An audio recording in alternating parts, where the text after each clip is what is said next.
In a quiet corner of a crowded shelter, there lived a small gray kitten named Mizzo. He was shy in a way that made him almost invisible.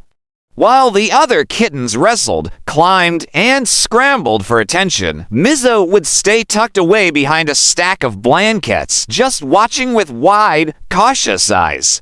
When he tried to meow, the sound barely escaped his throat. It was more breath than voice, a tiny whisper lost in the noise of the shelter.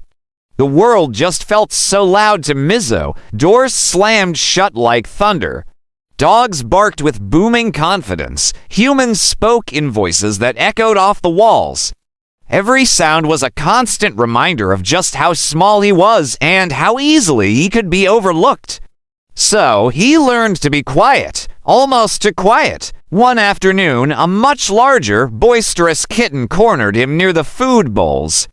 Mizzo froze completely. His little legs started to tremble, and his chest felt tight. Every instinct screamed at him to disappear, to shrink back into the shadows where he felt safe. But in that moment, something else stirred inside him. A flicker of frustration began to burn brighter than his fear. For the very first time, Mizzo didn't want to hide.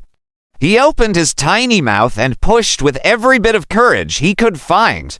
The sound that came out was, well, it wasn't impressive. It cracked, it wobbled, and it squeaked, but it was louder than anything Mizzo had ever made before. The other kitten stopped in its tracks, surprised. It blinked, then slowly backed away. Mizzo just stood there, stunned. His heart was racing, but he was still standing his ground. He hadn't run, he hadn't vanished. From that day on, Mizzo practiced. He would find a quiet spot and let out little squeaks, testing his voice. He wasn't trying to be loud just for the sake of it, but to be heard when it really mattered.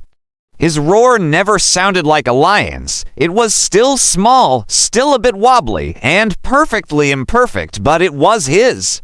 And each time he used it, he felt himself grow a little braver, a little taller. One day, a family came to the shelter. They walked past the playful, tumbling kittens and the loud, demanding ones.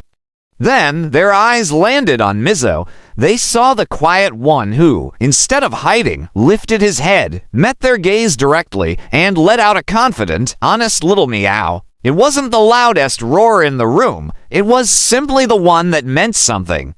And that was the sound that brought him home.